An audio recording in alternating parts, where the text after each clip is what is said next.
मेरा आप सबको जय श्री राम। आज मैं आप सबको श्री गरुड़ पुराण के 14वें अध्याय का पाठ सुना रही हूँ। यह अध्याय धर्मराज नगर के निरूपण के बारे में है।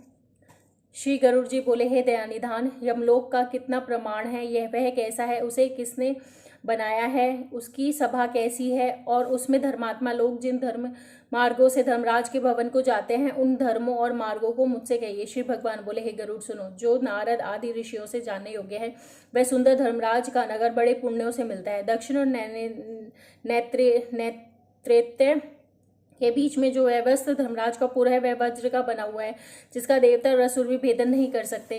वह चौकोण है, उसके 4 दरवाजे हैं जो ऊंचे ऊंचे परकोटों से घिरे हैं। उसका प्रमाण 1000 योजन का बताया गया है। उस पुर में चित्रगुप्त जी का सुंदर मंदिर है, वह भी 25 योजन चौड़ा, 25 योजन लंबा है तथा 10 योजन ऊंचा, और जो बहुत सुंदर लोह के परकोटों से घिरा है। उसमें आने जाने के लिए सैकड़ों गलियां हैं, और वह पताकाओं और ध्वजाओं से भूषित है तथा विमानों से भरा है। गाने बजाने के शब्दों से शब्दायमान है, और कुशल चितेरों द्वारा चित्रित है, और देवताओं से राजाओं से बनाया हुआ है। फुलवारी और बाणों से अति रमणीय है, जिसे अनेक प्रकार के पक्षी अनेक सुंदर बोलों से गुंजायमान कर रहे हैं। गंधर्व अप्सराओं से चारों ओर से घिरा हुआ है। उस नगर की सभा में अपने अपने अति अद्भुत आसन पर चित्रगुप्त विराजमान होकर मनुष्य की आयु और उसके क्रियाकलाप लिखा करते हैं। वे मनुष्य के पुण्य और पाप को लिखने में कभी भूल नहीं करते हैं। जिसने जैसा शुभ अशुभ कर्म इकट्ठा किया है, वही सब चित्रगुप्त की आज्ञा से वहां आने वालों को भोगना पड़ता है। चित्रगुप्त के स्थान पर पूर्व की ओर ज्वर का घर है, दक्षिण की ओर शूल और मकड़ी और विस्फोट का स्थान है, और पश्चिम की ओर कालपाश, अजीर्ण और अरुचि रोग का स्थान है। उत्तर की ओर राजयोग और पांडु रोग का ईशान कोण में सिर पीड़ा और आग्नेय कोण में मूर्छा का स्थान है। नैऋत्य कोण में अतिसार, बायान कोण में शीत और दहामे का स्थान है। इसी प्रकार की अन्य व्याधियों से वह चित्रगुप्त का स्थान घिरा है। वहां बैठे चित्रगुप्त मनुष्य के शुभ अशुभ कर्मों को लिखा करते हैं। चित्रगुप्त के स्थान पर के आगे 20 योजन पुर के बीचों बीच दिव्य रत्नमय और बिजली की ज्वाला और सूर्य की सी कांति वाला धर्मराज का बड़ा सुंदर मंदिर है।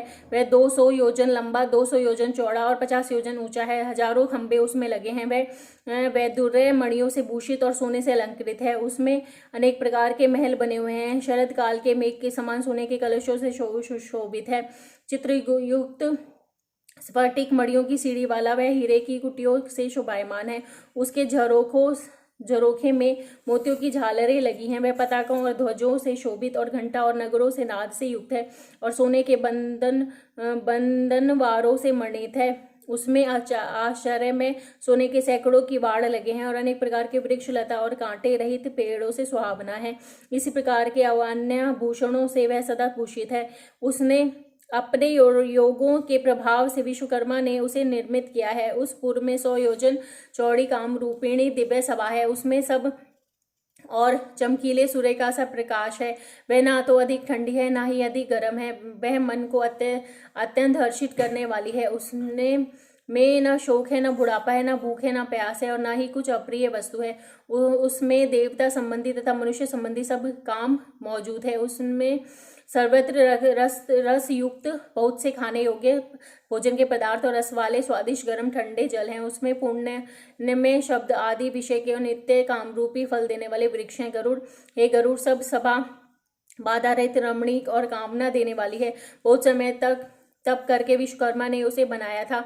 उसमें बड़े तप वाले, सत्य बोलने वाले, शांत स्वभाव, सन्यासी, सिद्ध और शुभ कर्मों से पवित्र वे लोग ही जाते हैं। वहां अपने अपने किए हुए पुण्य कर्मों से तेजो में शरीर वाले, अलंकार युक्त, निर्मल मन धारण करने वाले और भूषणों से भूषित लोग ही निवास करते हैं। उस दिशा में 10 योजन विस्तृत सब रत्नों से शोभित अनुपम सुंदर आसन पर धर्मराज विराजमान है। वे सज्जनों से में श्रेष्ठ हैं। उनके मस्तक पर छत्र शोभित है। वे श्रीमान कुंडलों से अलंकृत और बड़े मुकुट से शोभित हैं। सब प्रकार के अलंकारों से युक्त, नीले मेघों के समान कांति वाले हैं। हाथ में सुंदर पंखा लिए हुए अप्सराएं उनको चवर डुलाती हैं, तथा गंधर्वों के समूह और अप्सराओं के गण गीत, बाजा, नृत्य आदि से चारों ओर उनकी सेवा में रत रहते हैं। और हाथ में पाश लिए हुए मौन, बलवान, काल, विचित्र रूप चित्रगुप्त यमराज के से वे सेवित हैं।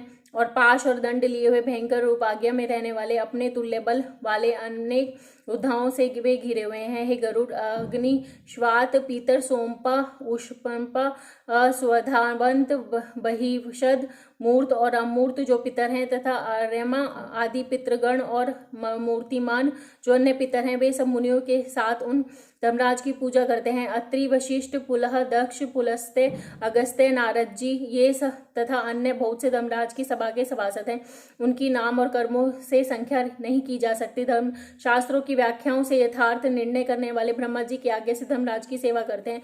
सूर्यवंशी, सोमवंशी और अन्य जो धर्मात्मा राजा लोग हैं, वे उस सभा में धर्मराज की सेवा करते हैं। मनु, दिलीप, मानधाता, सागर, भागीरथी, अम्बरीश, अरण्य, मुचिकुंद, निमि, पृथु, ययाति, नहुष, पुरुष, दुष्यंत, शिवी, नत्व, भरत, शांतनु, पांडु, सहस्त्रार्जुन, ये विख्यात कीर्ति वाले पुण्य कर्मों राजश्री लोग बहुत से अश्वमेघ यज्ञों से पूजा करके धर्मराज के सभासद हुए हैं। धर्मराज की सभा में धर्म ही विद्यमान रहता है। वहां ना तो पक्षपात है, ना झूठ है, ना आत्य व मत्सर नहीं है। उनकी सभा के सब सभासद शास्त्र के ज्ञाता और धर्म परायण हैं। ये उस सभा में निरंतर धर्मराज की पूजा किया करते हैं।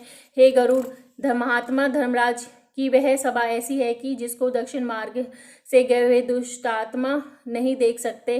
धर्मराज के पूर्व में जाने के लिए 4 मार्ग नियत हैं। पापियों के जाने के लिए जो मार्ग है वह तुमसे कह दिया है। पूर्व आदि 3 मार्गों में से जो धर्मराज के भवन में जाते हैं वे बड़े पुण्यवान हैं।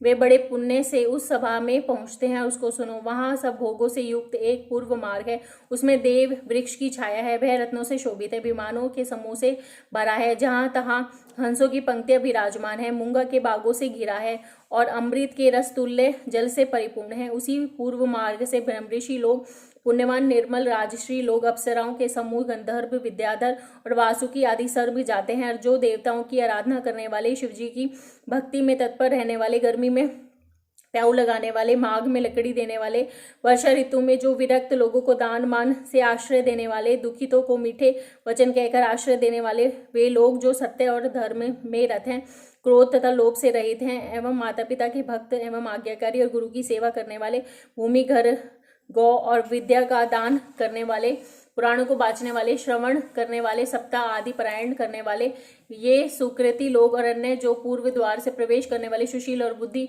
ही शुद्ध बुद्धिमना हैं, वे सब धर्मराज की सभा में जाते हैं। दूसरा उत्तर दिशा का जो मार्ग है वह सैकड़ों बड़े बड़े रथों से भरा और पालकियों से युक्त है, हरिचंदन से शोभा युक्त है। वहां हंस, सारस और चकवा चकवी से शोभित अमृत तुल्य जल से भरा और सुंदर सरोवर है। इस मार्ग से वेद पाठी, अतिथियों के पूजक, दुर्गा और सूर्य के भक्त, पर्व समय में तीर्थों के नहाने वाले और जो धर्मयुद्ध में मरे हैं और जो अनशन करके मरे हैं, तथा काशी जी में, गौशाला में तीर्थ के जल में जो मरे हैं, वे इस उत्तर मार्ग में जाते हैं। तथा ब्राह्मण के लिए, स्वामी के कार्य के लिए, तीर्थ क्षेत्रों में मरने वाले और देवताओं के विध्वंस में मरने वाले और योगाभ्यास से मरने वाले, सत्पात्र के पूजन वाले, नित्य बड़े बड़े दान देने वाले, ये सब उत्तर मार्ग से प्रवेश करके धर्मराज की सभा में पहुंचते हैं।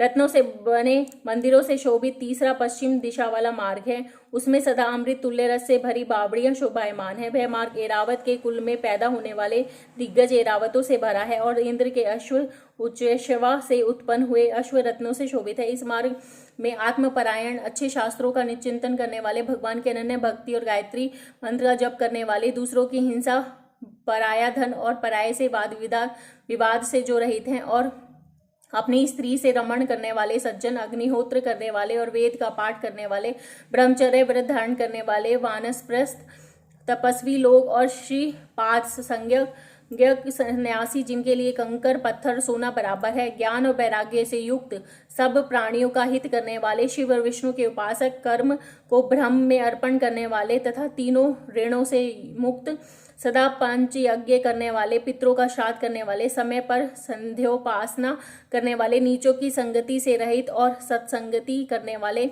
ये सब अपस्त्रागणों से युक्त, उत्तम विमानों में बैठे हुए, अमृत पीते हुए पश्चिमी द्वार से प्रवेश करके धर्मराज की सभा में जाते हैं।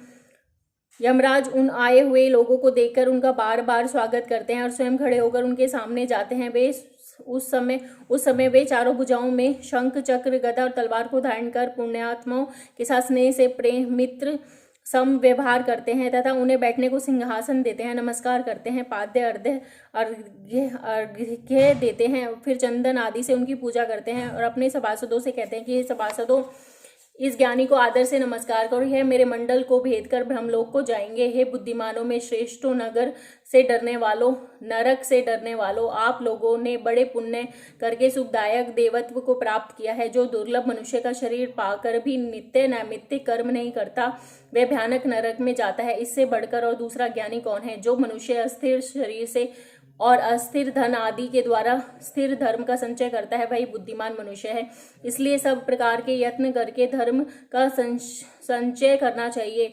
आप लोग सब भोगों से युक्त पुण्य वाले स्थान को जाओ। ऐसे धर्मराज के वचन सुनकर धर्मराज के से पूजित और मुनीश्वरों से स्तुति किए हुए वे विमानों पर बैठकर परम पद को प्राप्त करते हैं और कोई बड़े आदर से धर्म सभा में रह जाते हैं। वहां कल्प भर तक रहकर और दिव्य भोगों को भोगकर शेष पुण्य से मनुष्य शरीर को प्राप्त करते हैं। वे महाधनी, सब कुछ जानने वाले और सब शास्त्रों के में कुशल फिर आत्मचिंतन से परम गति को प्राप्त करते हैं। हे गरुड़, तुमने जो यमलोक का हाल पूछा था वह सब मैंने तुमसे कह दिया। इसको जो मनुष्य भक्ति से सुनता है वह धर्मराज की सभा में निश्चय ही पहुंचता है। मेरा आप सबको जय श्री राम। यह अध्याय समाप्त हुआ।